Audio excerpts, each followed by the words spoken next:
All right, this is for the championship of the world.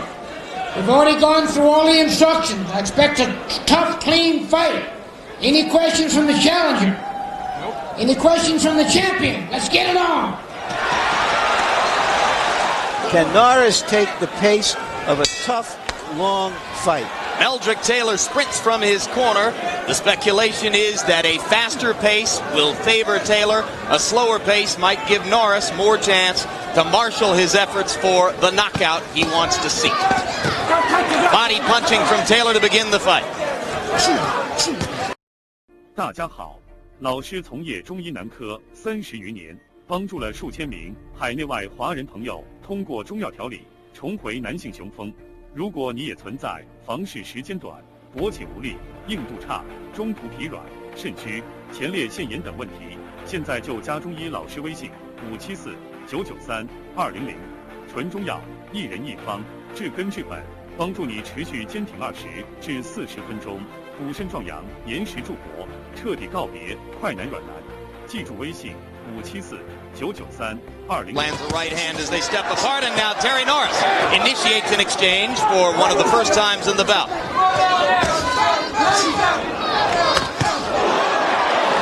Both punchers landing effectively there. Terry looking much sharper in the last minute of the round than he did to start out. That was state-of-the-art boxing. He's wearing a red mouthguard. So if you see red between his lips, it does not necessarily mean there's blood. I think his corner, Taylor's corner, told him wrong to try to match jabs at this point of the fight with Norris because it's too long and he's quick with it. Norris's reach advantage, in other words, would give him the edge there. Meldrick following instructions from George Benton. Those trying to jab. Norris trying to come over the top with a right hand. 4 straight right hands by Norris. Good body shot by Taylor. But that is blood, I believe, now coming from Taylor's mouth already. One of the things that sent him to the hospital afterwards. A lot of times the mouthpieces are solid right hand by Norris, George. Prematurely, and you're not hurt. Again, Meldrick Taylor comes forward, and again, Terry Norris tags him with the right hand. Off with that right cross, George. There's the uppercut, and there's the uppercut again. Norris landed it twice. Meldrick Taylor appears to have set up a good round for Terry Norris here. Lancing blow with the right hand, but Taylor steps back. Well, I'll get you one later. George, what can Meldrick do to prevent Norris from landing that short chopping right hand? Taylor's got to go strictly defensive, if you ask me right now. Stop trying to match punches with the guy.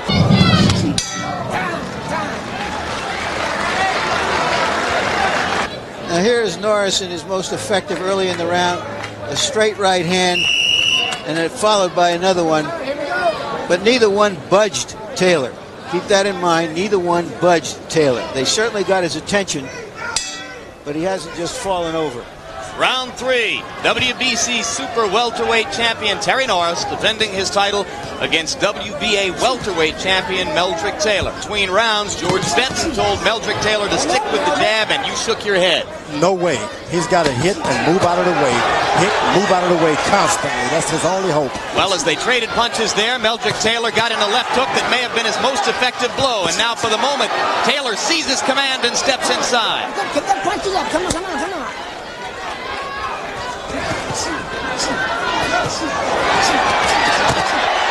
Norris missing twice with the right hand. Left to the body by Norris. Right hand by Norris on the butt.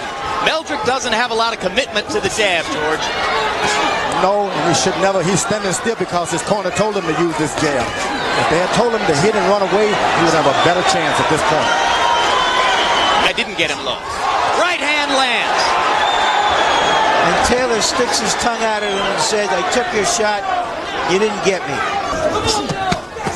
Good lefts to the body by Taylor, 2 of them in sequence.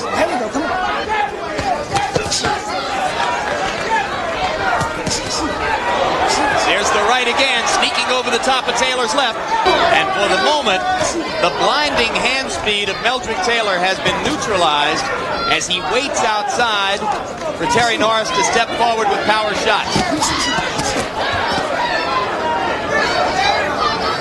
Norris, I feel, is fighting the fight that Meldrick Taylor should be fighting. As you heard his corner, they want him to jab his way and get in at close quarters where Taylor doesn't want to be. So again, Norris takes a full shot from Taylor. And again, Norris tries to come back. Right hand landed for Taylor. Good, solid lefts in close by Taylor. A right hand by Norris in exchange. Again, the right hand lands for Norris. Taylor's left not there to block it. Overhand right. Taylor wobbly. 4, 5, 6, 7. Now remember that in his last title defense, Meldrick Taylor was twice knocked down by Glenwood Brown. Of course, has invested into some good body shots also. Solid left hand. Meldrick swinging wildly, leaving himself wide open. Norris missed an easy shot. Plenty of time left in the round.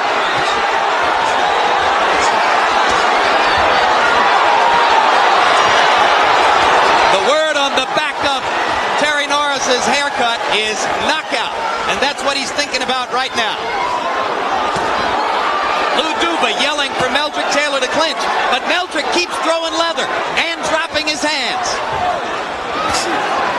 Norris with the uppercut landed. He's trying to measure him and take a shot. It's about pure heart now. Come on, Mel. Skills went out of the window. Meldrick still wobbly in there, George. Put that jab up there. Should he be grabbing and clinching? He should, but he's got too much heart in his soul. He's Philadelphia bred and trained. Doesn't know how to clinch. He thinks that as Norris throws, he's going to get a chance to land one in return.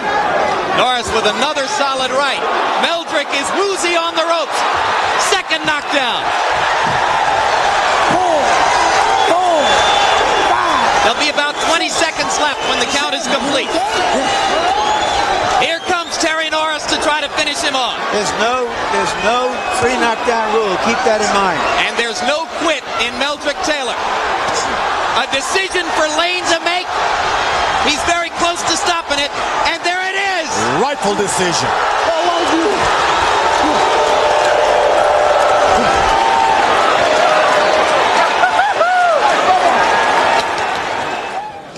Only your heart and only your memory can give you those instructions. And those shots, the first one was right on between the chin and the chin.